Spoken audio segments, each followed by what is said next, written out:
You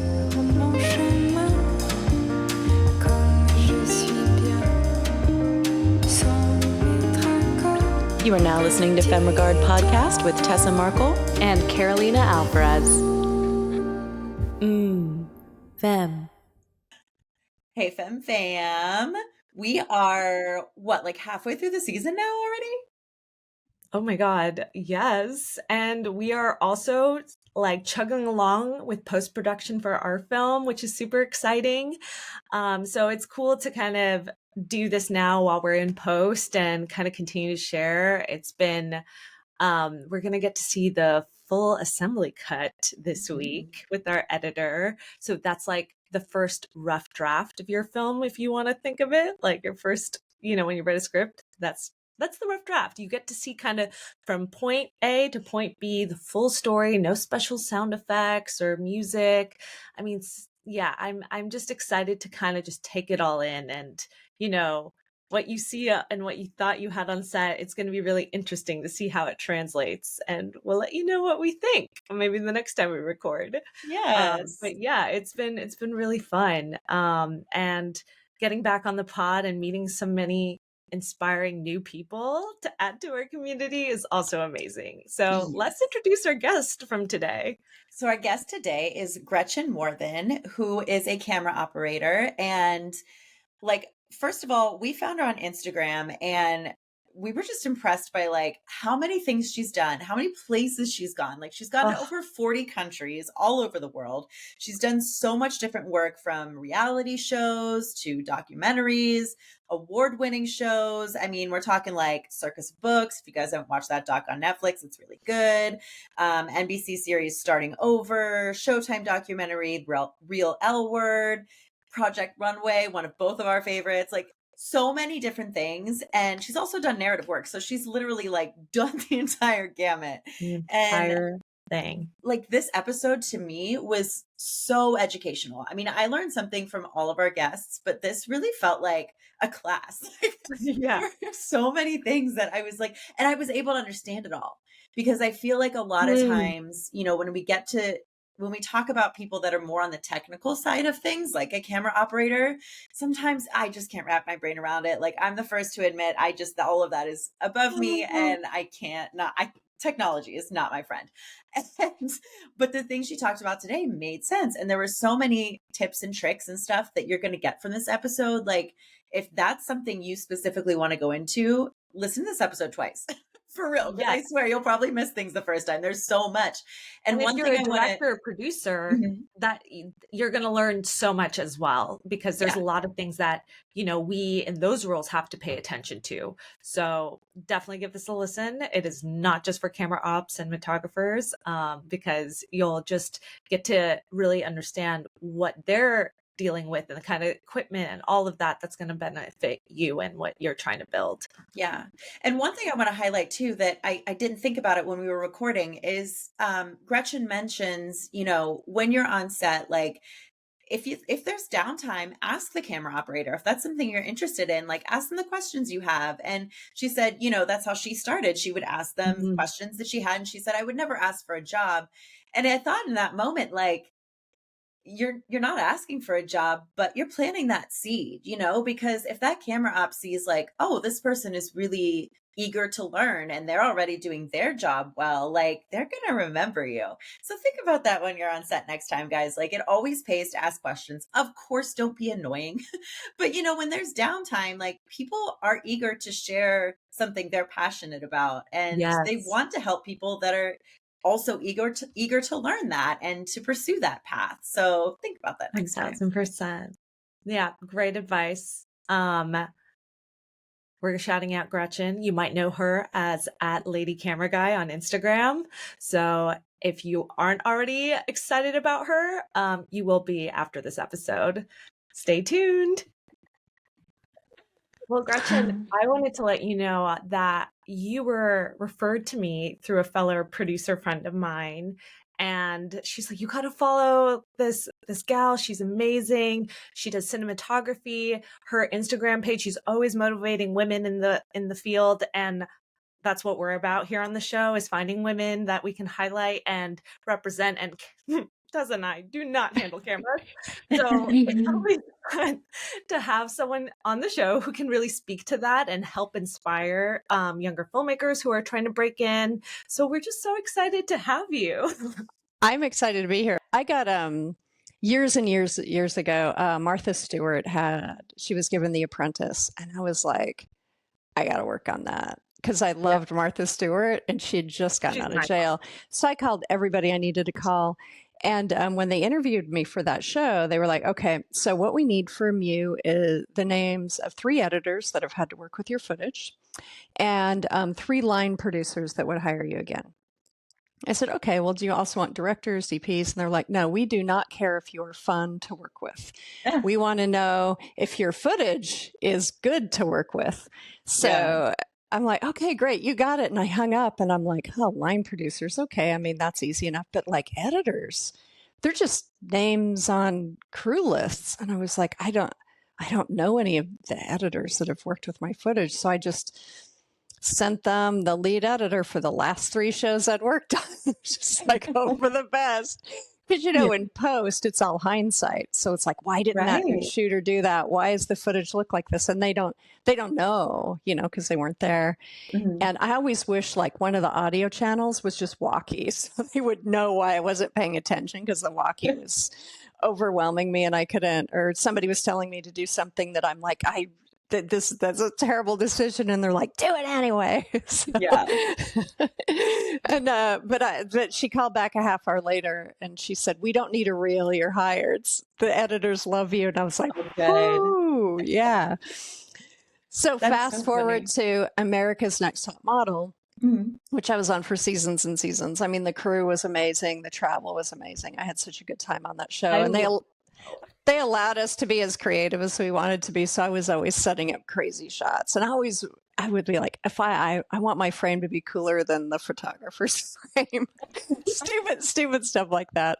But what they used to do until later years when budgets got all crazy, the editor that was editing the episode was always in the field with us, and he would sit in the control room and watch the footage and be like, oh, I'll never use that. Do this, do that. This is how it's going to play out in post. I don't need to drive up. Don't waste your time. I'm going to cut from this to that. And I would always, kind of chat them up and be like, so what are like 5 things operators do that you hate in post? Because I'll hear all sorts of crazy stuff from editors at the wrap party when it's too late. Like, why didn't you tell us this like earlier? So so I got all these really great things that I still carry with me today just from talking to the editors. And it's so crazy, when you get out there, you have all these people that work in production and book everything, and then maybe they're not in the field and there are other producers in the field, and then maybe none of those people go to post. So I always have this phrase of nobody knows where the bodies are buried. Like nobody knows where that really great scene is and why it was great and how it connects to things if they're just only coming on in post and re-reviewing our footage because they weren't in the excitement of the moment and they weren't aware of why we were doing certain things. So it's so true. And I feel like we should all have trust falls and things together before we start shooting. That's what we try to say, at least on an indie film space, because we're so small, that you have that ability to start building your team from pre-production. And that's what Tess and I did. We interviewed so many editors, found the one. And so that way we could kind of touch base throughout production. And then, of course, we're the same people. So we're here for it in post. But you live with every decision that was ever made. Get to relay the best news, the best and the bad and the ugly, all of it. So that's, I think, to what you're saying, and that's really great insight. I didn't even think of that in like just a episodic kind of setting.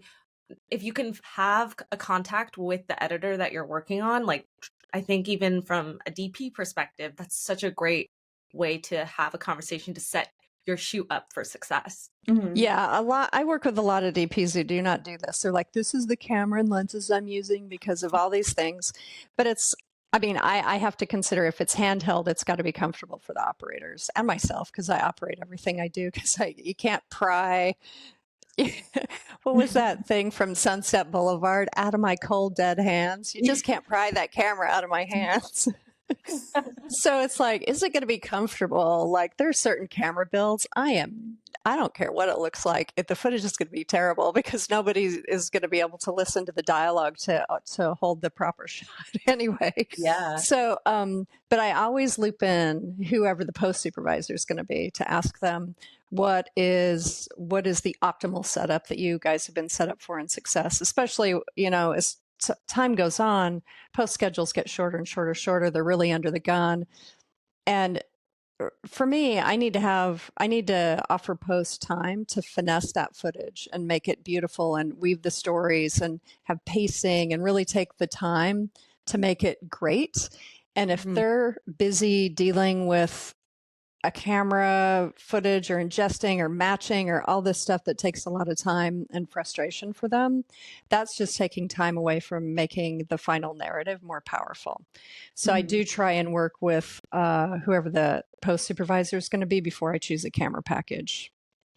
I think that's really smart. I mean, I feel like a lot of people, when they're just starting out as filmmakers or wanting to be a filmmaker, not having that much experience, they don't think about the whole thing all together, and how much, like, things like you just mentioned, a camera setup, for example, camera package is going to affect the editor when they're doing their job, and just how important it is for, if not each kind of department, I guess, to interact, at least the director to have that go between and make sure that everybody's aware of what's going on.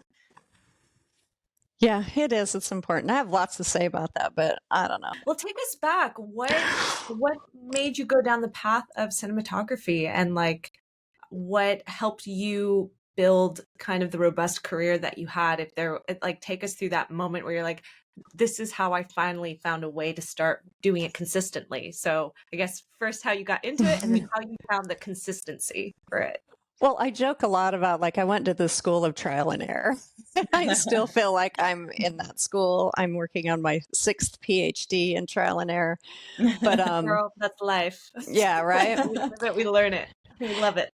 So I'll try and make it short. I was in college. I'd worked for a law firm for, I think, 5, 6, maybe 7 years. And I thought I was going to as a lawyer. Not everyone, but it's just funny. I love the lawyer or software engineer. I mean, it was great. Like, I started working when I was really young and because it all started when I was like the 12th grade. No, not 12th grade. It all started when I was 12. My dad, I was like, I want these really cool jeans. And he's like, if you want those jeans, you got to get a job. And I'm like, classic okay. Dad. Classic dad. I'm not made of money. What do you think? It grows on trees?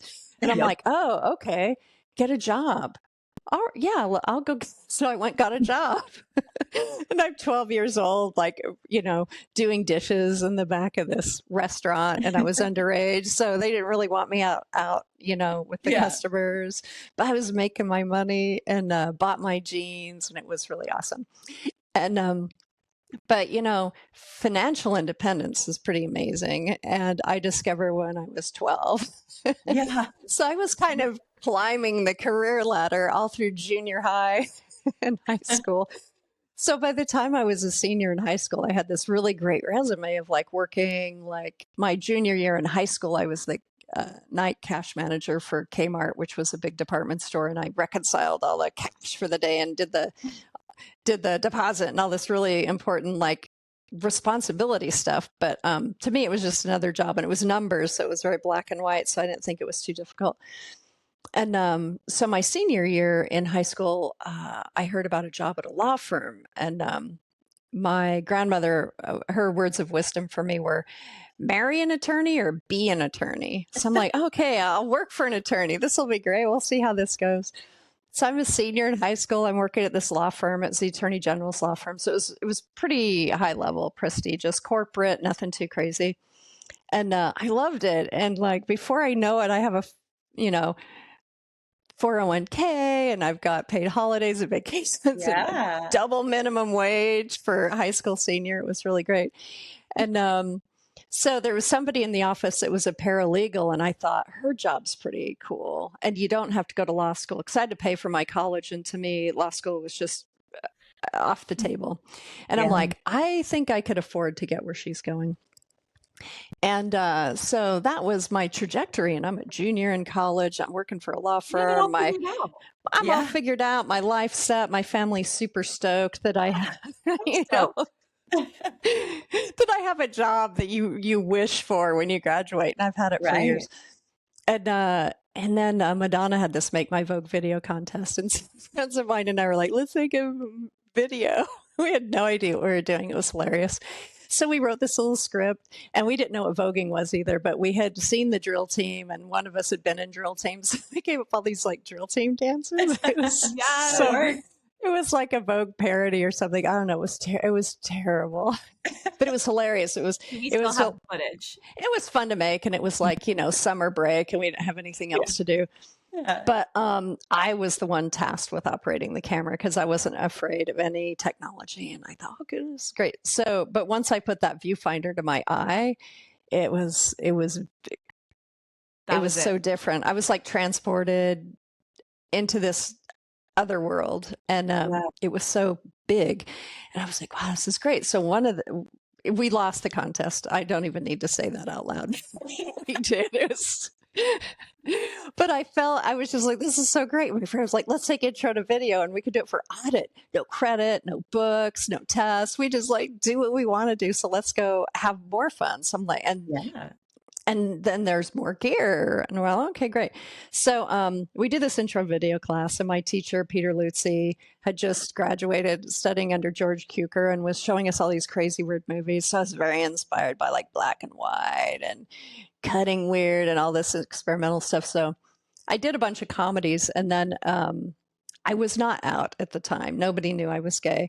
And for some reason, I don't know what came over me. I decided my final project was going to be this coming out documentary about everything I thought about like gay. And when I realized, it's just one of those things. And I did it in like 3 days. And we all go to class. It's this big table.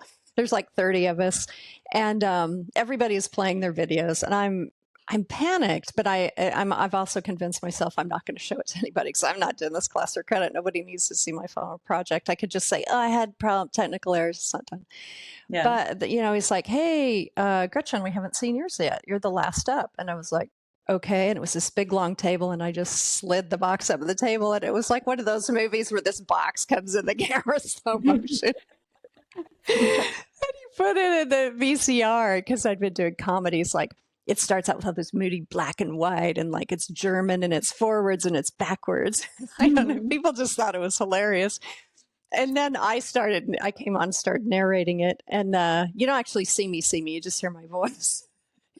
And everybody stopped laughing. And then when it was done, it was dead silent. There was no chatty banter about the project. Yeah. But the 30 people now knew that I was gay, and I'm like, Southern Idaho is very conservative. And so I'm having a panic attack. The teacher asked me to stay. Everybody leaves, and I'm like, oh no, I'm in for it now. But instead of being in for it, what he told me was he really wanted me to move forward and work in video. He thought, this is a really good project, and the story structure, everything was great, even though I hadn't really studied it.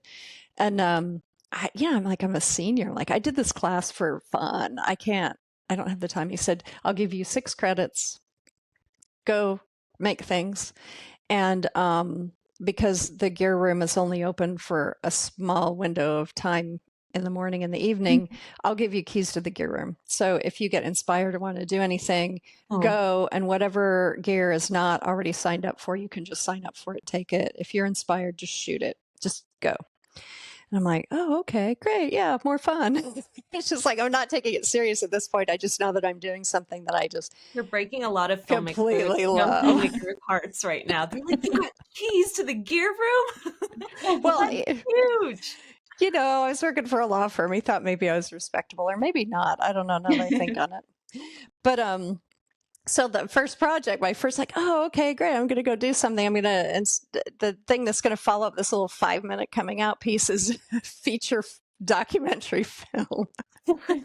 As we do, we always just jump in. I had no idea. I'm like, oh, I could do this. I have more time. I have more than 4 days. I have the whole semester. I'll just do it. So I just started shooting, and everybody, I mean, I was just so excited. I got all my friends excited. So I had everybody shooting and different things. And I finished it and ended up winning awards. It made it to festivals. It did a lot of stuff. But during the process of making that documentary, I realized that that's actually what I wanted to do. So within a year from Madonna and her Make My Vogue video contest, if it weren't for Madonna, we would not be having this conversation. I'd be some lawyer somewhere with a big fat house. I live in LA. I can't afford to buy anything, but my life would be very different. But thank you, Madonna. Thank you, Madonna. Thank you, Madonna. So, so within a year of that video, I had quit the law firm and given up all the paid vacations and all that stuff. And I was just like side hustling. I just immediately fell into the world of side hustle and was selling ads for a newspaper and, working at a news station as a studio camera operator. And I was just like, whatever I could do to A, make money, to pay my rent, and B, to get behind a camera. So that's how I got into it. But then I also had to stay for a couple extra years because I never went to the communication department. They were all a bunch of nuts that did group projects together. I played ultimate frisbee. I had nothing in common. I was in the political science department. Everybody was really stuffy. And so I had to go a couple extra years to college. And but I knew that that's what I wanted to do. But there was no film program there. I did all my video stuff was independent projects. And then to study film, I was the history department had movies. There was a professor there, Phoebe Lundy, who was this crazy, wild feminist and amazing and exhilarating and so smart. And she taught Russian film, propaganda film, feminist film, all from a history perspective and not a technical perspective. So I was able to go and watch these movies and have it explained from a propaganda perspective what all the camera angles meant and why you want to do things. So I kind of cobbled together a film education and then moved to Seattle to strike it big. Ended up working at Kinko's without that law firm photocopy experience. A step along the way. I know, just a step along the way. So, nobody's going to hire me in Seattle. I don't know what I'm doing. I'm very pie in the sky. So I'm working at Kinko's and I'm working on independent docs, local access, which is a step above public access, and just doing whatever I can and volunteering for free on narrative movies and trying to make contacts and connections and get in with whatever happens, when you're starting out and you're trying to meet everybody, because to you, everybody is a potential. Right. I mean, somebody. That's great for, I think, a great advice in general. It's just throw yourself out there and try to build contacts. And that sometimes have to include working for free, but that's why you have side hustles. And also working not where you want to work. I had one friend, Wendy Jo Carlton, who was like, oh, I have a friend who needs somebody in the costumes department. And I'm like, okay, great. I don't know what that means, but sure, they'll tell me what to do. So I'm going to thrift stores to buy outfits for the actors. And then I chat with them about one thing. And then somebody's like, oh, another friend of mine is doing something, but it's a different department and it's a different. So I went through all these departments, but always told people, and I tell PAs and anybody who's coming up, always make your intention known. If you think you want to be in camera, tell people camera's where I'm headed. And then I would also chat up the camera department and ask them questions. I never asked them for jobs because people sometimes get funny about that. And but I always just asked for advice and why are you doing that, or scenarios that I had thought of. And camera people, this interview exemplifies that. We could talk forever. And so I learned from all these people and their experiences, and it was also from the safety of a distance, watching their department work. And then I could ask them questions without being under fire myself, which was really nice. And so I'm kind of working up. And then Real World came to town. And I applied for a job and they interviewed me. And at the time I thought it would probably be for camera assistant. And they were interviewing me to operate. I'm like, no. This guy named Brian Miller has Emmys and I know he's up for the position. And I've been down this road before. You are not hiring me, but I can camera assist for you. And they're like, okay, yeah, great. So I came in as a camera assistant. Good thing too, because reality, man, it is, especially real world back then, is no joke, like boot camp. Like, they go, you go. Yeah. It was just like my first day night. I was on the night shift. My first night was really awful. It was so awful. Yeah, and this guy was there and he came out to set up the show for the first 2 weeks, Oscar Dektar, and then he went away. He's this old Russian guy. Gretchen, I like you so much. It's been so good to meet you. I'll be back in the spring, but I don't think you'll still be here. So I just wanted to say goodbye. And I'm like, oh, what? I'm getting fired. Oh my God. I'm like, Oscar, I'll be here. I will still be here. And I was, it was like, oh my God. So I just like stuck to it and figured out, that's just all I've done in my career is just, yes. Question, Ms. Gretchen, what does a camera assist do? I think I have an idea, but explain it in your words. Back then, when I was working in narrative, there were a couple assistants. There was like 3 or 4 of us.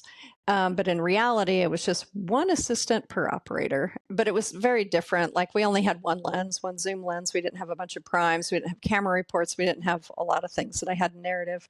But what we did have was a backpack full of a box of tapes, batteries, releases. We didn't have release PAs back then. I had to do the releases. I held the light for walking around at night. I led my operator.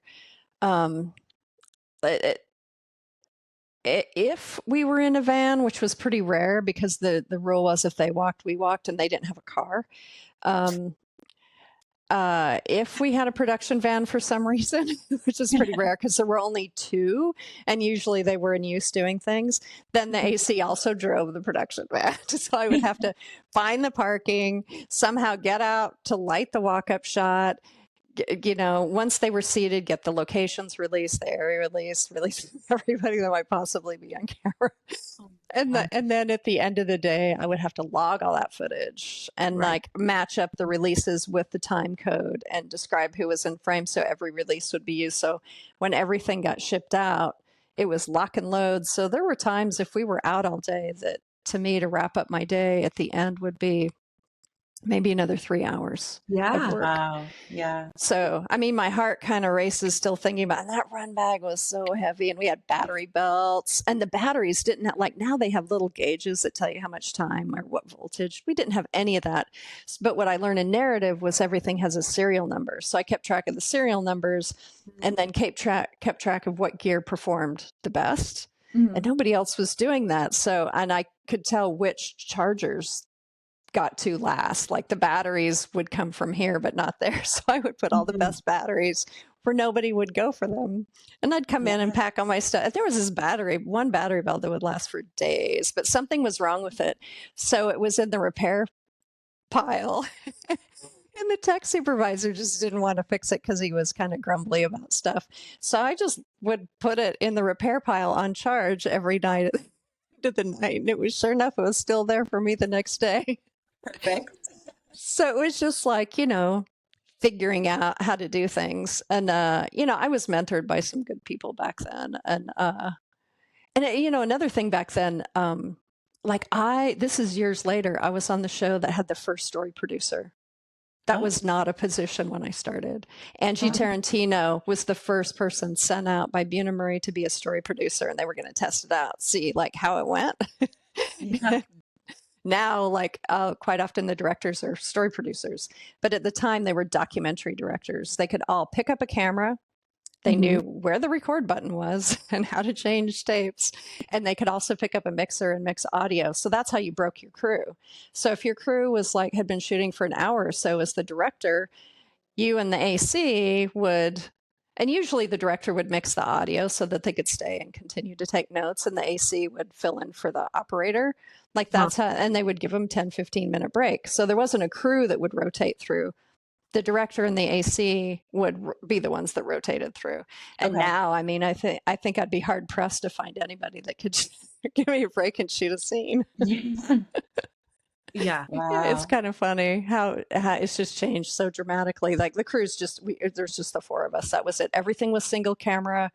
There was no 2 cameras, 1 audio. It was just everything was single camera. So you really needed to know how to cover a scene. And I learned that, working in narrative watching, as an assistant at the monitor and paying attention to what lenses, because they would work on primes. So it was like, oh, okay. So I kind of got familiar with the wide, mediums, tights, and how it all worked and how you're going to cut. And then when I got to real world, and those directors were also documentary DPs and directors, then they continued to educate me. So they were like, it was like master class. Yeah. I feel like I've been in an awful lot of hands-on master classes in my lifetime. But it was great. It totally built the foundation for where I am today. I kind of owe like everything to old time, real world, like back in the day. Yeah. No, iconic. Yeah, it's a great way to get just kind of thrown into it because, you were forced to learn everything, like every different part of the job that goes into it that you don't even have to worry about today. So you know how all of it works, that's great. And back then, if you couldn't stop the cast, and there weren't really cell phones. So if you lost them, you lost them. But there weren't cell phones and things then. So you could wander around with your audio mixer and they could be like, oh, I'm getting hits. It was like the detective show. And it's like, oh, they're getting louder. And then you could that's how you would refine the cast. Wow. So the goal was to not lose them because you couldn't stop them. So you had to walk backwards just as fast as they walked forwards because it couldn't be like, hey guys, I'm really tired. It was so awful. And if a cast member wanted to go for a jog in the morning, we were not following them because we couldn't keep up. So oh my gosh, I know, it was so crazy. So what was then your first camera op job? That first all my first camera op job outside of doing projects for myself, getting paid, it was probably the Local Origin in Seattle, and they were doing homeless youth documentary, early children's television, apparently like Romper Room and Brakeman Bill and all this stuff that I was not familiar with, shot in Seattle. And it was just kind of syndicated broadcast. I don't know how it worked back then. But so a documentary on that which was fascinating. And I feel like there was one about square dancing. I don't know, like whatever they had. I would love to come shoot on that for you. I mean, the answer was always yes. And that's a big thing I tell people. They're like, well, they're not paying this X, Y, or Z. And I'm like, they may not be paying you in money, but they're paying you in experience. They're paying you in connections. They're paying you, especially if you're just starting out, in no pressure because they know that they kind of get what they pay for and they're not paying anything. So they're willing to be a little kinder to you when you make mistakes. So, and it all pays back later. I mean, I still to this day will pay hundreds of dollars. Like when the Ready Rig came out to work with the Ronin, I paid $500 for a day to go have somebody tell me how that works. Yeah. So that when it showed up on set, I could do it. But there have been other times I haven't had to, I just did something with the Ronin 4D and I didn't have to take a class on it because it was given to me on set and I had to figure out how to make it work. Yeah. So, and I took it home with me at night and on my days off and I ran around the yard and my girlfriend was cooking one night and I'm like, I'm going to shoot a cooking show and you are on camera. So I figured out how to work the 4D. Yeah. And so, but I didn't have to pay to do it. I was getting paid to figure it out.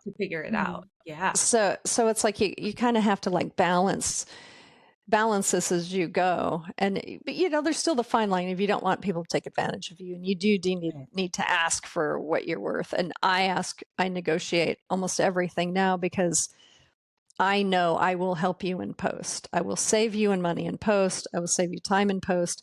And by doing that, I'll be a good shooter in the field, which will also save stress on your producers and your director so they can focus on other things. Like, you're just not going to have to worry about me. And that comes... That's huge peace of mind. Yeah. I know. To say, well, we're paying everybody exactly the same. Well, I appreciate that. The person next to me just got bumped up to operator.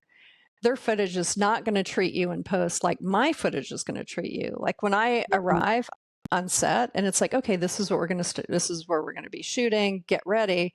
I don't go have coffee and start talking. I start looking around the set. I walk around the set. I think about what it is that we're trying to accomplish in whatever competition reality scene that we're doing or whatever we're doing. I grab my camera as soon as it's ready and I start shooting B-roll of all the elements while other people are talking. And it's like, that comes from experience because I know that has to happen. I've seen it in the edit where it's not there and it's missing. And, so I know. Wish you had something like that. Yeah. You just can't, again, you just can't wait for people to ask you to do things. You need to be proactive and do it yourself. And so. Oof, my favorite word. Proactive. I know, and it's so different now. It's like, I had an AC recently that would come to me with a lens in one hand and their cell phone on Instagram on the other. I don't know actually what they were doing on there, but I was just like, wow, never would I have ever thought to do that when I was assisting. I was fully focused. Yeah. There was, and I think of cell phones or kind of the thing when I was younger on set. It was like, never be caught with your hands in your pockets.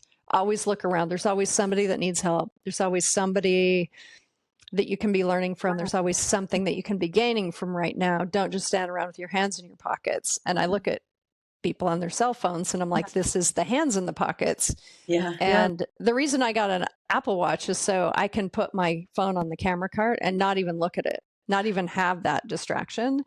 And I can, if it's important, I'll make my way off set. But my goal is to not be seen on set with a cell phone in my hand.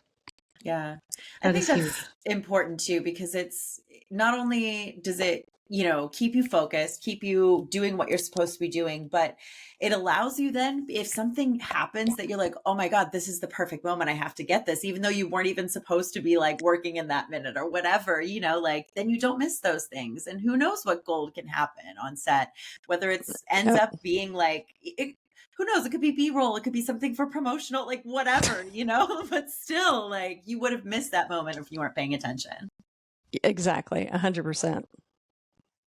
Yeah, no, it just makes we just shot our first feature, so grateful for the team we had because they were doing all of that. They were walking, like you said, I now looking back, hearing you say those things, I'm like, man, yeah, I had an amazing team. They were doing all those things, walking around set, taking it in, shooting B-roll of sunsets or things that I didn't put deliberately on the script. So it's just, wow, those are such key, important things that you can look out for when you're hiring to see if that's the kind of person that's going to show up on set. If someone came to me can we use this lens or this lens and this, I would no. No, thank you. That is not what I need in that moment. Yeah. So I will say it is always good to learn about lenses and what they do and why. And there's some stuff out there that's pretty approachable, especially on YouTube, and it will help you as a producer and a director.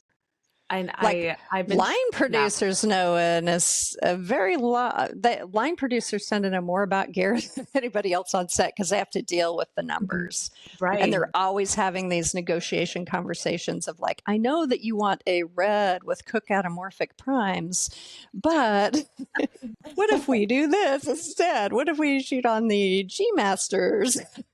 Yeah. And so they have to be gear savvy to manage the budget. And so it helps. And also if you just shoot stuff of your own, or I love to give camera lessons. Anybody who comes to me and is like, hey, can you show me how to operate? I'll put it on your shoulder. I do it everywhere. No way. Anybody who wants to know. Yes. And so yeah, just ask for a camera lesson from your operators and they'll put it on your shoulder, show you where to put the hands. Or if it's something if it's a reality show where not a lot's going on, In union, it gets kind of gray areas, but on non-union, like anybody can pick up a camera, ask them if you can go in and shoot a scene. And there's a RF transmitter. I tell ACs this a lot, if you're house reality, I mean, that's the place to learn all the skills. It's a grind, but it's a place to learn all the skills. House reality, like real world. What are some, I was like Real Housewives. No, that's appointment shooting because they aren't followed 24/7. Like Top Model was a competition show, but they had this huge house reality element. Yeah. So it's just like hours of shooting things that you don't know if they're going to make it or not, but you kind of have to shoot everything because you never know, like down the road, what somebody's going to refer to, like 3 weeks ago, you did this, that, or the other. And then it's like, did we get that 3 weeks ago? So I'll tell camera assistants, talk to your operator and the director.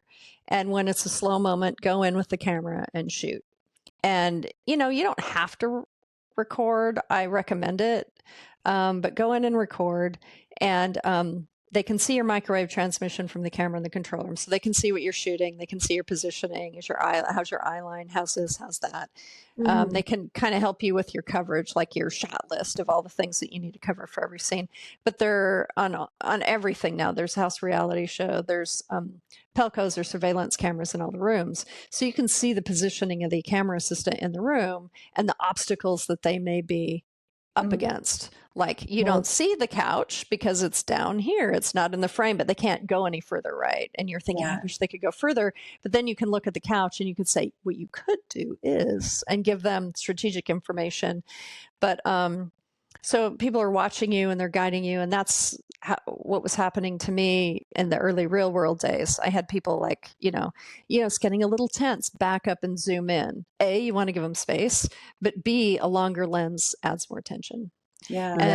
And this is funny, getting closer, zoom out because a wider lens is funnier.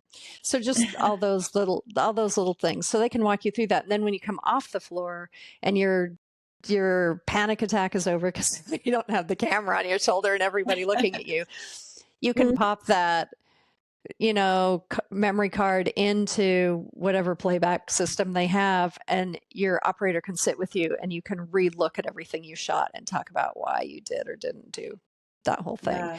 So it's a really nice way to learn, and somebody is hand holding you without being in the room with you.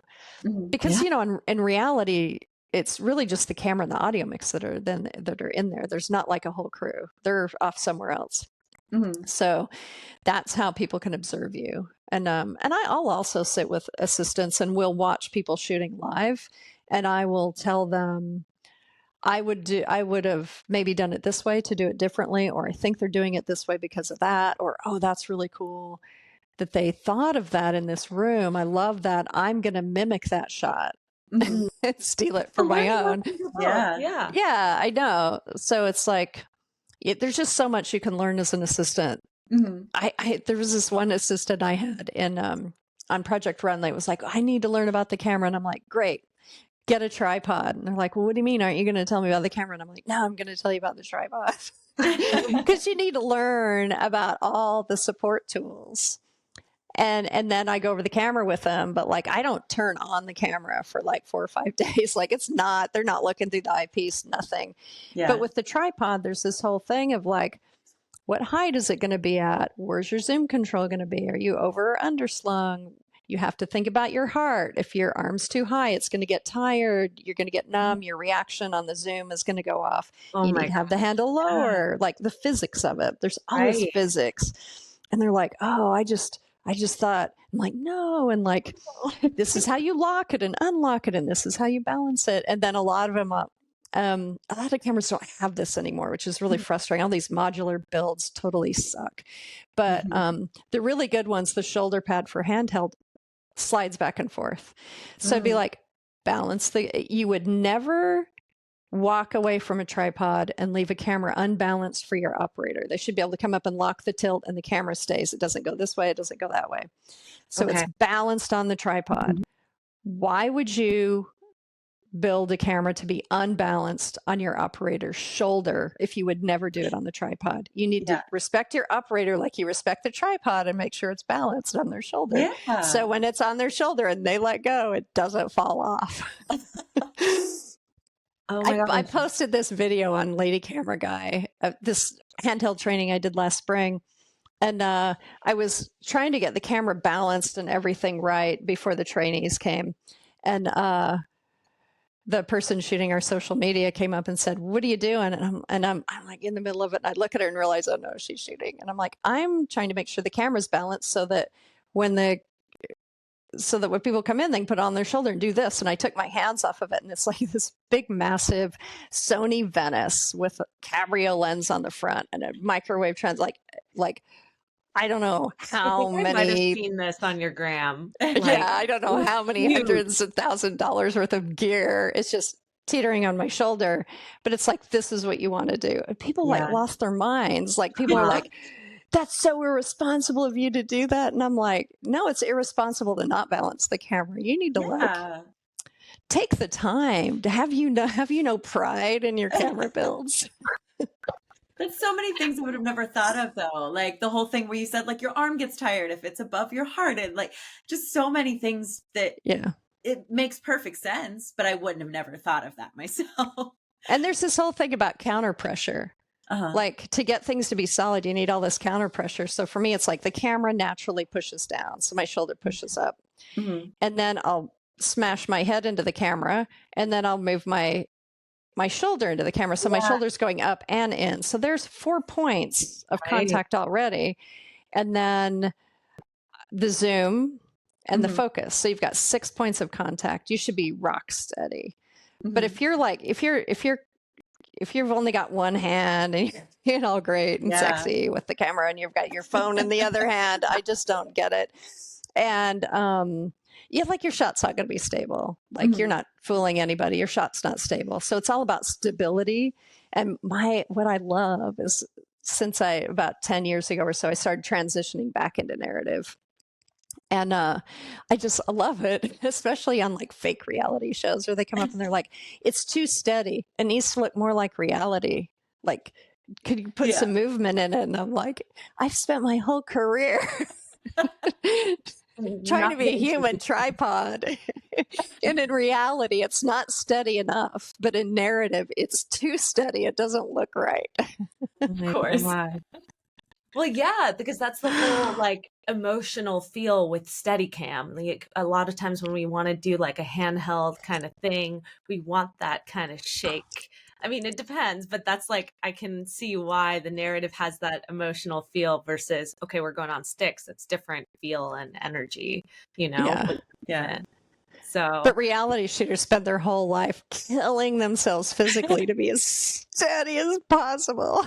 It's torture. Right. I've been tortured for 25 years.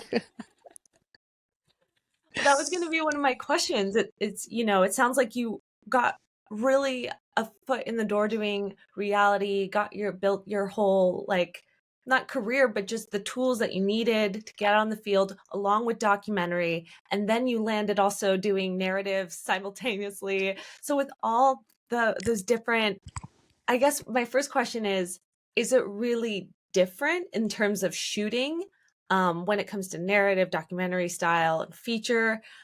And, and if it's different, then what are the main differences for someone who maybe wants to do one or the other, There are tons of differences and similarities, which is really great. The big similarity is it's all storytelling. Yes. And kind of the same angles and focal lengths kind of apply to both. It's just how you're going to get there that's different. And in reality, there's a ton of handheld because you just don't know what's going to happen. So in a narrative scene, I set up my wide shot and they do 4 takes on it. Then I set up my wide over and we do 4 takes on it. Then my single, So you're already at a dozen chances looking one direction. And then you add, 8 more the other way. So you've got 20 opportunities to shoot the scene. And they decide later. But in unscripted, you have 1 opportunity to shoot the scene and it's on you to get all the coverage at the appropriate moment. So you have to listen.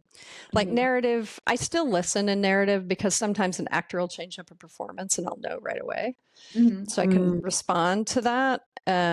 But for the most part, narrative, you know what they're going to say. You know when they're going to stand, sit, when it's supposed to be emotional, when the dolly's going to push in, because that's all been predetermined. But in reality, you just don't know what's going to happen. And even if you think you know, you don't know, and you only got one chance at it. So you have to listen. So it's good to have a good audio mixer and a good earpiece to hear the mix that you're shooting. And it's dialogue driven. So the dialogue drives your lens, and you can tell when it's getting serious. So you back up a little bit with a tighter lens, or less serious. You come, the whole ebb and flow of scenes, but you have to let go of your internal dialogue, because if you're thinking, I missed that, or this, or that, or if the director's talking to you, like nobody's listening to the cast audio, and because it is dialogue driven by the cast's audio, if nobody's listening to the cast audio, they're not shooting what's happening. They're just pointing at who's talking or who's reacting. I don't know what they're pointing at, and they don't know either, and they don't know why. So directors kind of have to be quiet and take notes and be scorekeepers about, okay, this is good. We have this coverage. We don't have that coverage. And also keep track of maybe what's going on somewhere else to complement this scene with another scene, to know when to tell you to go there. Yeah. And sometimes it's like, I really want them in there, but this is the main scene. So they're torn, but they're the eyes kind of in the back of my head. And they give me permission to leave a really good scene to go somewhere else. But so it's kind of my responsibility to quiet my internal dialogue so that I can focus and listen completely to the cast and what they're doing, but still running that shot sheet in my head about, like, who haven't I gotten a reaction shot from? Did I get my wide? Somebody left the room, so now I have to get a new geographical wide. Yeah. And then come back in again. So it's like all these, like, establishing, reestablish, establish, reestablish, coverage. And if you have the audio, people are very forgiving if you don't see who's talking. But so sometimes it's why it's like, I'll sit on a reaction for a while, and they're like, that's not who's talking. And I'm like, I know, but we know who's talking, and the viewer has seen who's talking. Right. So their mind is making that connection, and their mind is seeing who's talking, even though they're not physically seeing it. Yeah. They're making that connection. But the reaction shots are silent. So if you don't see them, they never happened. Yeah. Exactly. But the audio is always there. So if you don't see it, it still happened. So it's like that whole balance of what you're going to do, and just keeping track of that. And I like a camera that I can look over, so nobody's hiding on my blind side, or I'll shoot from my hip a lot so that I see everything. And like anybody sitting at a table, I'll immediately go to my hip. How many points do you have to balance on your hip?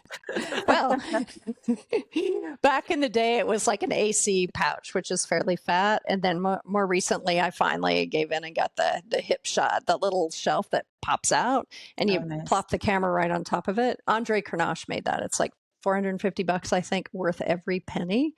But it just goes right. The camera just goes right there, and your center of balance is your belly button. So the closer you can get that camera to your belly button, the more balance it's going to be. As soon as you take a knee, it throws off the physics of the balance, because it's I'd have to show you, and that would mean I would have to get on the floor, and I won't show you. But the physics of it, the shot is most stable if it's at your waist. And so, I mean, everybody sits all the time. We're sitting right now. So this whole time that we're sitting, if somebody's shooting from their shoulder, it's a down angle, it's not flattering, they're trashing their shoulder, they're ruining their lower back, just put it on your hip.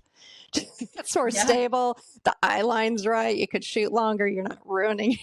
It's just like, so yeah. And you can see more. So there's just all these things that you need to take into consideration when you're shooting, to be flexible. And also, the camera needs to be balanced and comfortable, because you don't want your internal dialogue to be talking about how much pain you're in. Yeah. Right. I was just thinking about that this whole time. I'm like, oh my God, you have to be so sore all the time. But I can't think about it. As soon as I start thinking about that I'm sore, that is louder than the cast that's talking. So it's like I have to push it away all the time. So Oh, it's this whole like thing. And I don't have that narrative. Like when I only did reality, I was so fit. My core was strong. I could backpedal for days. I could lift things over my head. The camera, like to stretch out my trap, I'll put the camera, like you put your thumb in there and lift it up over your head.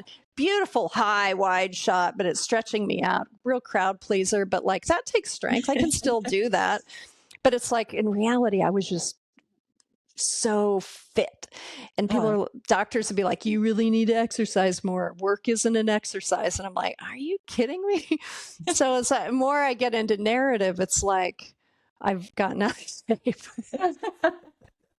I did this National Geographic thing last year, and it's like, no oxygen, no problem. We follow so-and-so as they go above the tree line. And I'm like, holy shit. So I'm like at Tuscaloosa Canyon, like looping it 6 times, like doing everything I can to like work out, get my cardio up and my everything. Like, 10 years ago, I would have been like, yeah, let's do it. No oxygen, no problem. Now I'm like, oh, uh-oh. That's what always blows my mind about camera ops in like documentary especially, but reality too, really, is like how much you guys have to physically do to get these shots. Like when you're watching like a nature documentary and it's like, okay, we know you're not as close as it looks, you're zooming in on this like deadly predator, but still you are like with it could attack you. It's just stuff like that I'm constantly amazed, and I'm like, how much did they have to go through to get these shots? They have to go through a lot. And then they also have to know, what does prey look like to this particular predator? Because I've shot in Africa like a dozen times. And it's like, when this thing might attack you, you lay down flat. And when this thing attacks you, you get big and make a lot of noise. And when this thing attacks you, it's just like, oh my God. Yeah, it's pretty funny. Did I read you've been to 42 countries? Yeah, I think I've been to more now.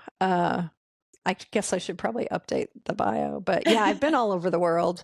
And for documentary, a narrative, everything no narrative at this point. It's all been reality and documentary. Like Real World Hawaii. We went to India, and I'm like, wow, I've been doing this a year, and here I'm in India. Yeah. And the operators they took 5, but they really only needed 4 of us. And it was like, who's going to shoot the cast? And it's like, who's going to shoot B-roll? And I'm like, I'll shoot the B-roll. I'm in India. I don't care about these people we follow for 5 months. I'll take the week off from them. Let's do it. I'll do the B-roll. Send me out on B-roll. Yeah. So I was like, and we were on a train across Rajasthan up in northern India. And it was this old Maharaja train that they had converted. And in the morning, on our way to whatever location we were going to shoot at, I would just open up the door on the side of the train because it was that old, and lock it and just sit with my feet dangling outside of the train and witness these beautiful sunrises and get the camera and shoot outside and out the door as the world went by. And just the nice thing about having a camera is it gives me permission to go look at, like there was this guy who was India, there's a lot of poverty in India, and there are a lot of people that have businesses that would be very unconventional in America. And there was a guy, and I noticed he was sitting on a sidewalk curb, and he was shaving people. He was shaving one person, and then I noticed they gave him money and left, and somebody else sat down and he shaved them. So he was basically running a barbershop on a curb on the side of the road. And that was his business. And I was like, that's so interesting. But because I have a camera, like I can, through the fixer, if I don't speak the language, I can talk to them about what they're doing and ask them, can I shoot you, doing this? And usually people are like, yes, because cameras give validation to people that maybe feel invisible otherwise. So most people will say yes to being on camera. Wow. And so it gives me this remarkable ability to look at anybody and anything that I want and get close if I want to and see what they're doing. And, it's a real gift. It's been a real gift in my travels around the world to be able to, use that lens and the fixer that's with me to talk to people about what they're doing and learn about different situations. And I get paired with like local audio mixers a lot. A lot of times they won't fly the mixer, but audio is kind of an international. Yeah. Yeah, audio is a pretty set international skill, and you can usually find a good audio mixer everywhere. The cameras, because they're all so different, and audio mixers usually own their own gear where camera operators may not. So I get paired with these local audio mixers a lot. So it's been a really big gift for me to be able to talk to them about local politics, because we see things we don't know what we're going to see here, if it's true or accurate or through the Western lens or not. And so the ability to, get insight into different countries I'm in and what's going on, and just how they live their lives and what they do day to day and what their families are like or why. And many countries I've been to where I have to be covered, I'll ask them if there are women in their families that don't cover themselves, because there was this one guy that was like, my wife is completely covered, but my sister, she looks like you. And he's like, whatever they want, I don't care, but they need to cover their legs and their arms. And and he's there in like a tank top and shorts, and I'm like, but what about you? You don't cover. But it's like, I never get into like serious political conversations. I just like to quiz them a little bit. To have it like is that earpiece, quite literally, telling you and helping almost get the right narrative, like through the lens, like understanding what's happening is so key. You're right. It does help a lot to actually have conversations with locals to help me guide my shooting and what is true and what's not. And, I work on a lot of sets in reality where it's a bunch of white guys and, behind the camera, and that's all fine and good, but you're telling the stories. There is this huge, ever since 25 years in reality, there's always been this big push to diversify what we're seeing in front of the camera. Casts are very diverse, but what's behind the camera, the crew, isn't necessarily diverse. When I started on Real World, it was more diverse because none of us were making any money. Like none of us were getting paid. And then Mark Burnett changed all that. And then when the rates went up, then guys got interested because, now there's money. And that's why there's so many women in documentary. There's not a lot of money there. So that's where the women go, because the guys are going for the money. But I feel like it's really, really important that the person that is listening and having that cast audio drive them is listening with a sympathetic ear and not a judgmental ear, or an ear that understands. And so if I shoot a scene and I come off the floor and I'm talking about what I've just experienced or just witnessed with other operators and audio mixers, and we're trying, because we can't talk to the cast, we can't ask them what's happening. So sometimes we have to process amongst ourselves. So that's why I think it's really important to have many voices in the tech room. Male, female, different races, different backgrounds, different, gender. Now that is in the mix, yes.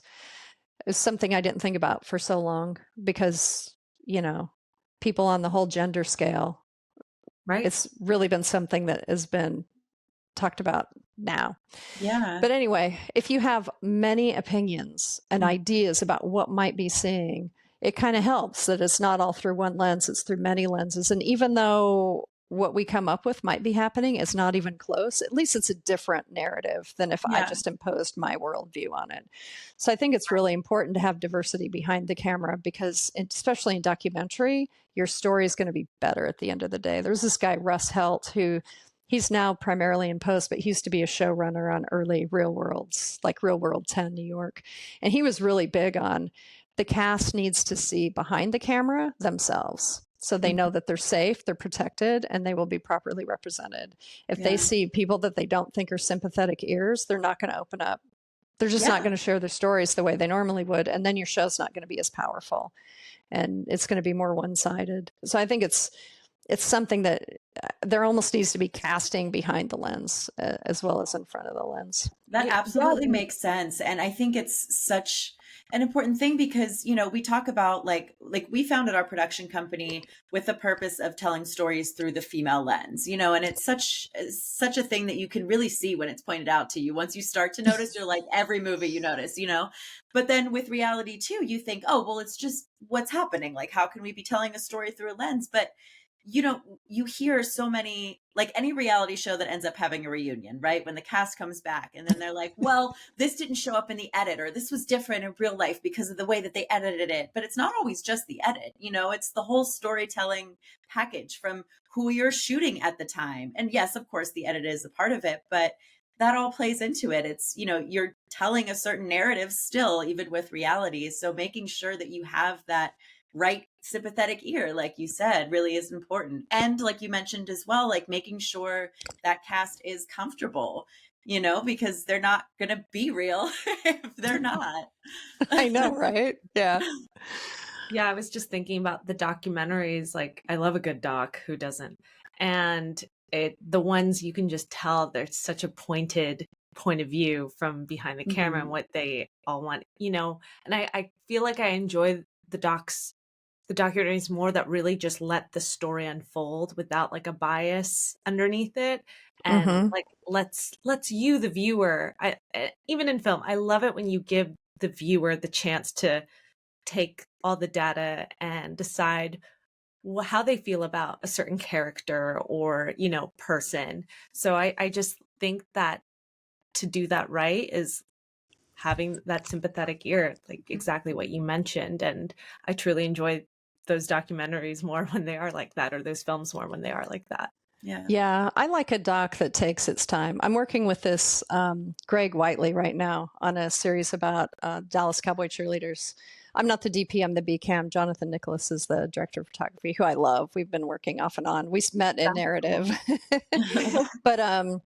But he did Cheer, Last Chance U, and The Wrestler show on Netflix. It's out right now, and I highly recommend that. Okay. And the way he tells the story is he kind of goes in. It's super rare that Jonathan and I are in the same place at the same time. Almost everything there, even if it's a room. I did an alumni brunch with like 60 people. I was the only camera in the room. It was just me. We shoot on Prime, so it's not like I'm zooming in and out and running all over. It's very kind of slow burn storytelling where he likes to kind of go in and assess it. And we only shoot like maybe a week a month and see, what's happening and let stories unfold and let people breathe and gain trust and gain entry into their lives and their stories. And it's a really lovely way, I think, to do documentary because it's more true, it's more authentic. The only thing we really light are interviews, and the interviews that I do are all existing lighting. Jonathan, the DP, he does the master interviews that might have 2 cameras. Any interview I do is kind of, on the fly, OTF style, but it's handheld and it's just whoever it is in their environment with existing lighting. So I really have to know how light works in the natural world to help make those look good. But it's nice because we don't have, the more gear is in the room and the more people are in the room, the more self-conscious people become. If you don't have lights and they're not waiting for a huge interview setup to happen, they're a lot more comfortable and they're a lot more authentic and they're a lot more real.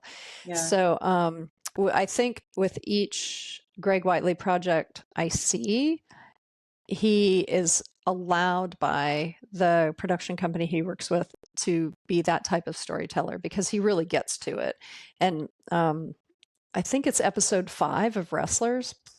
If they don't get an Emmy for that, I would be really surprised. Like, I was no words by the end of it, but it was all because he gained trust and he just let their stories play out and watched how people as people interact with each other and just kind of just let it happen and then put it all together later.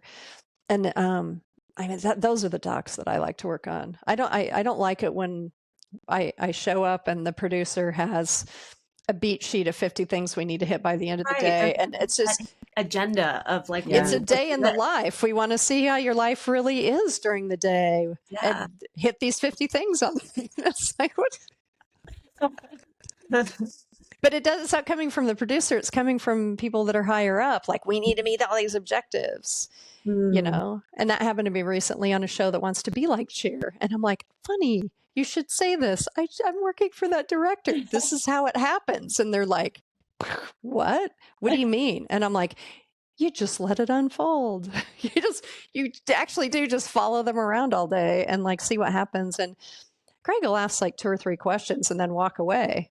Wow. There is no like his ITMs are really like a minute or 2. And then he walks away and they just do their thing. And I'd be like, so what's that all about? Okay, great. Just to have it in context. Some of it's just for his own information to know why they're doing what they're doing, but a lot of it gets used. It's really interesting. I loved cheer. Awesome. So it's really captivating, and like you really see the athletes that they are, and what they went through. That was it was really well done. So you'll love wrestlers. I'm gonna watch wrestlers now. 1000%. It's so amazing. I just love it.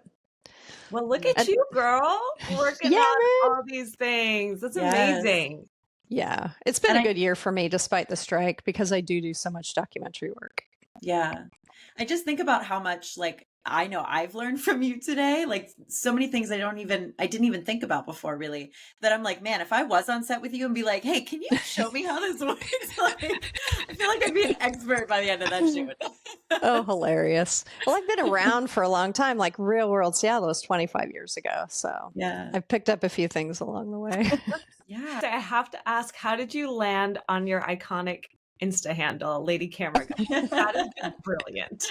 That is brilliant. Everyone follow her at Lady Camera Guy. We'll ask her to say it again later in just a minute. Lady Camera Guy, Lady Camera Guy. So how Lady Camera Guy started was, so I worked with this audio mixer for a long time. Her name is Erica Geishan, and she's a teacher now. She's kind of transitioned out of the whole industry, but like, there was never, and she was on Road Rules. That's where I really got to know her. There was never an audio situation that she couldn't figure out how to make it work.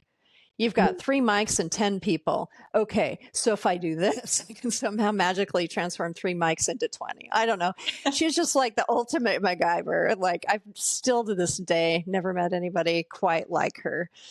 Hilarious, adventurous, love people, just like, I mean, one of my all-time favorite people that I've ever worked with. And so we were having lunch one day and she said, I have this story I need to tell you. It's hilarious. And she was A2ing on a reality show. It was some cooking show when they were having these guests on that were these 2 Italian guys, and they had on really crunchy satin shirts, and they had really hairy chests, and they had a ton of gold jewelry. She's like, these were like stereotypical Italian guys. And all the noise that would drive you crazy with them being mic'd. And since it's a big multi-cam reality show, you can't have booms in there. So they send me in to figure out how to mic these guys. Oh my God. And one of them's like, and she's like, no joke. One of them was actually named Vinny. He's like, hey, Vinny. Oh no, he's like, hey, what are you doing? And she's like, I'm putting a mic on you. He's like, what do you mean you're putting a mic on me? And she's like, well, I have to mic you up, and your clothing's a little noisy, and so I'm in here strategizing how to make you sound your best. And he goes, Vinny, get over here. Look at this. It's a lady audio guy. So all day it was like, hey, lady audio guy. Hey, look, it's the lady audio. So they just called her lady audio guy all day. And I'm like, this is hilarious, because they'd never seen a woman do audio before. It just kind of, they blew their mind. Like, wait a minute, women can actually do things technical. And I'm like, oh, I got to be Lady Camera Guy. So I signed Lady Camera Guy forever, like at the end of emails and things. So when I decided to do an Instagram focused on my operating and which eventually became other people's operating, it was like, oh, it has to be Lady Camera Guy. I mean, so that's where it comes from. It wasn't anything political. It wasn't like well thought out. It was just whoever these Italian guys were. They're the reason I'm Lady Audio. No, I'm Lady Camera Guy. I'm here by Madonna, and I have the Lady Camera Guy account because of these Italian guys. Yes, Italian guys. Well, it's just funny because you just from our history as a society, we have these coined terms like camera guy. So you don't hear camera girl, like that's not in really our vocabulary. And hopefully, we're progressing. Sometimes I hear it, but it's usually it's kind of like oh, look, a camera girl. And it's like, so I just think it's amazing. You just got to turned it around a bit. And it's great. I love it. Yeah. It's camera operator. That's what and like I'm on the board of Society of Camera Operators. That used to be the Society of Operating Cameramen, but they changed it, I think, about a dozen years ago. to camera operator because they wanted to be more inclusive. And actually this year they do non-scripted, which is like the Oscars, the Emmys, any big multicam ped show is a category, and then a bunch of narrative stuff. And their Lifetime Achievement Awards have all reflected that. But this year is the first year they're going to have an unscripted award. Wow. And that unscripted award is going to go to Mandy Whitaker, who started with me on Real World Seattle 25 years ago. So first recipient is a woman, and it's great. Like the whole process of choosing who it was going to be, because I was on that committee, was great. And it all comes down to, she's a phenomenal operator. She's been doing it forever. But part of Society of Camera Operators is really elevating the position of operator, and that there's pride in that, and that there's no shame in the fact, like in reality, it was always like, I'm working to be a DP and everybody's a DP. But inside of camera operators, there's a lot of pride in being an operator and dedicating your life to being the best operator that you can possibly be. And a lot of narrative ACAMs have way more power than a reality DP. It's kind of interesting that those positions are very different in narrative and reality. Right. And so she's done a lot of work with safety for operators, and she's a really great operator, but she's also elevated us as operators in her career, and she's dedicated a lot to it and lost a few jobs because she's vocal about safety. And, we really should not have these cameras on our shoulders for 3 hours at a time. People are getting injured and their careers are ending because of it. And don't we have some obligation to our operators that have killed themselves to not have them kill themselves anymore? So many amazing operators, their careers have been cut short because of terrible things. And so Mandy's, so that's really great. I love that the first one's going to be a woman. Yeah, girl power. That's so exciting. Love that. Well, Gretchen, thank you so much for coming on today. I loved this peek into it because, like Carolina said, she and I were trying our best to slowly learn all the kind of technical stuff that goes along with that. But, not being in that world, not, working alongside DPs and cinematographers and camera operators, sure. But it's just fascinating to really get that deep peek into your world. Yeah. Another thing you can do if you want to get hands-on gear is go to rental houses, because they love it when people go to the rental house to get hands-on gear, anybody. Because if people make good choices on gear and then know how the gear works, then the gear is not going to fail on set, and then everybody wins. Yeah. If a piece of gear fails on set, I will pretty much bet half the time they're going to blame the rental house. And sometimes it's just user error, people not knowing exactly what they were getting into. So rental houses love it when people come around to get well-versed on their gear. It's good for them, because if you've learned all this stuff about gear from a particular rental house, you're going to push for that rental house with your line producer.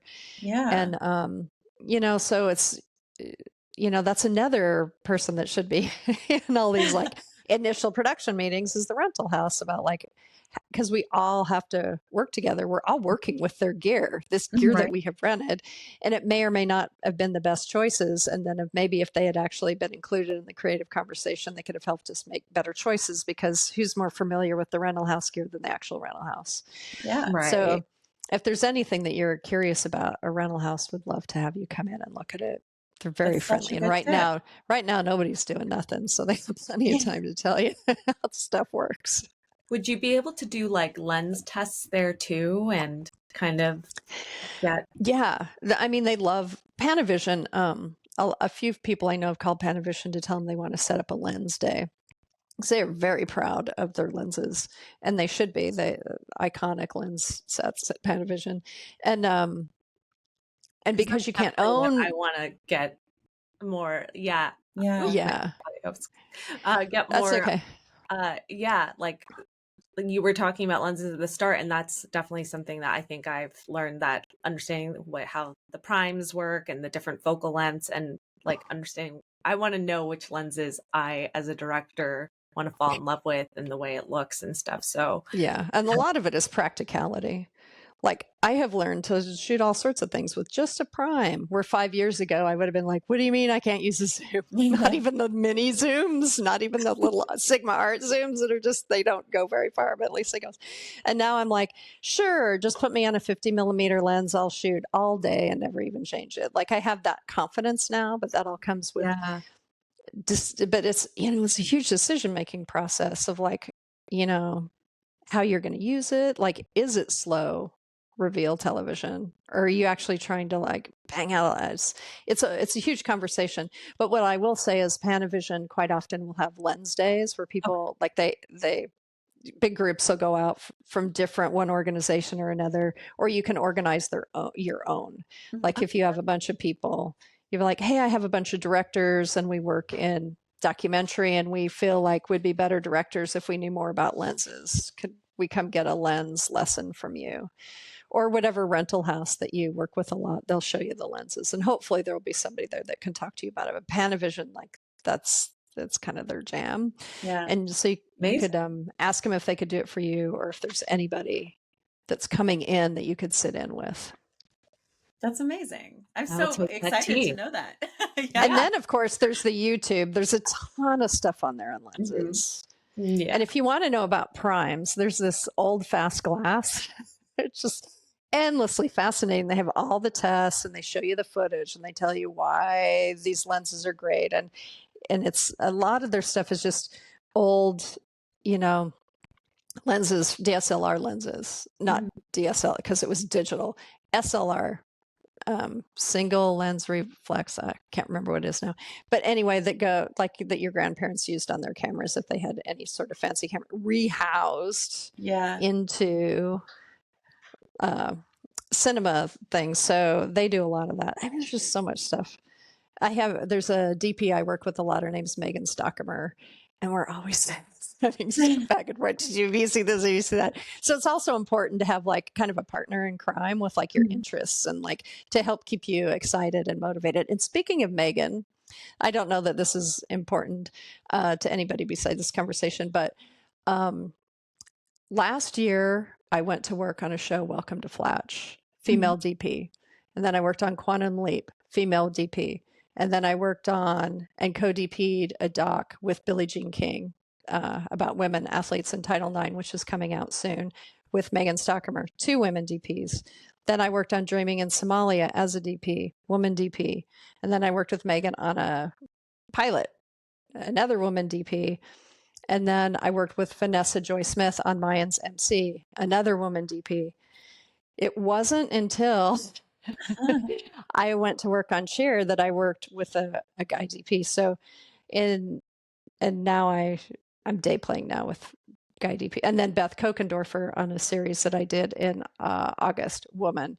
So it's kind of interesting that in an entire year, I really only worked with like one male DP. Yeah. So it's kind of cool. And it wasn't intentional. It just kind of worked out that way. Granted, it's the year of the documentary for me, and that's where a lot of the women are. But Vanessa Mayans is a pretty big show, and it's very gruesome and very, very male driven. Yeah. And she's the DP on it. That's amazing. Pretty cool. And she used to do reality too. Yeah. Yeah. We're out there chugging along. Yes. That's what we tell everybody. Just do your research and I promise you will get there. Yeah. You'll find us. Oh yeah, Lady Camera Guy. I have 60,000 people. It's just women that operate, and some of them are cinematographers, but they also operate. Okay. And it's all posts from public pages, so you can follow all those people without being intimidated by asking. And a lot of women that are on there, especially small countries where they may think they're the only woman, they'll see another woman from the country somewhere else, and then they'll connect, and then they bond. It's like this sister bond and girl power, and then they kind of commiserate with each other. And I tell people it's bigger than myself. And quite often I go places and nobody knows who the hell Gretchen Warthen is, but everybody knows who Lady Camera Guy is. So I'll be like, hi, I'm Gretchen. They'll be like, oh yeah. And we've like had these long conversations on Instagram, and I'm like, wait a minute, come back. I'm Lady Camera Guy. And they're like, oh my God.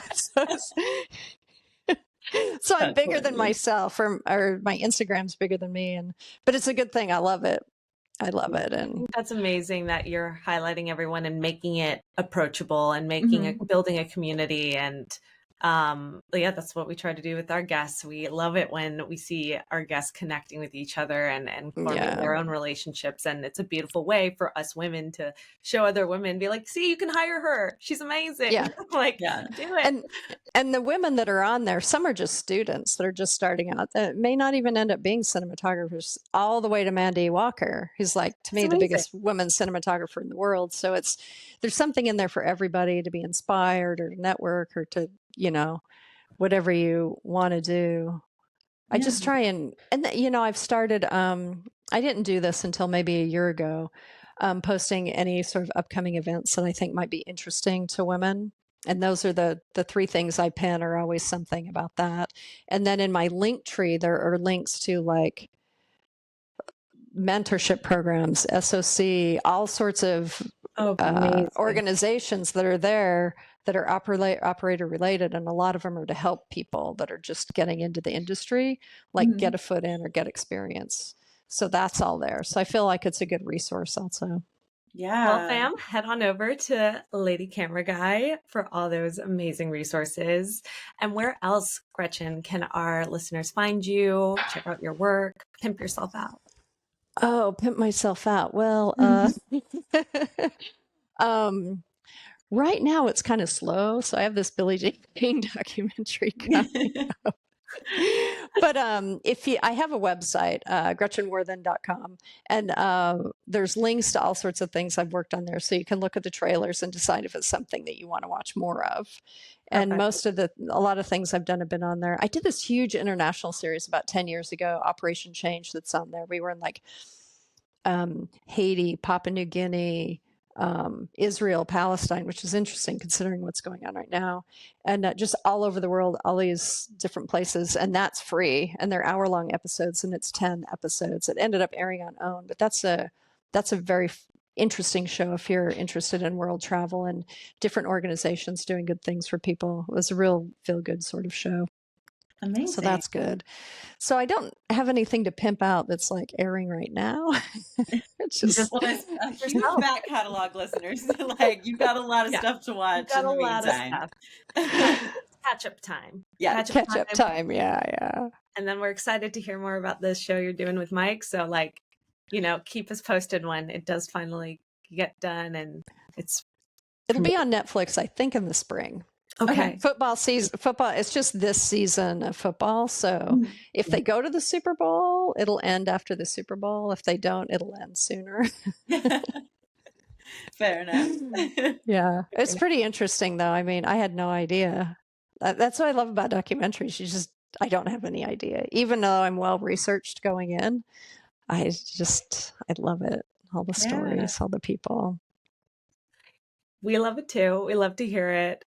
Thank you again, Gretchen, for coming on. Well, thank you for having me. I hope something I've said means something to somebody. And definitely. And I love what you're doing. Like women supporting women is important. And I'll, like, when I give references, names for jobs, for every man's name I send out, I have to send a woman. Yeah. And if I don't have a woman to recommend, I'll just say I'm looking around. I might give one guy, but I try and make all my references equal, just I mean, we need all the help we could get. Yeah. Hell yeah. Well, that's the best way to do it. And same. And like, I think it's important. That's what we should be doing to like kind of keep progressing.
Thanks for listening to Femme Regard Podcast. If you like what you hear, tune in every Friday for more tips on the filmmaking business and insightful conversations with industry professionals. We can only grow with your support, so please subscribe, share, rate, and review.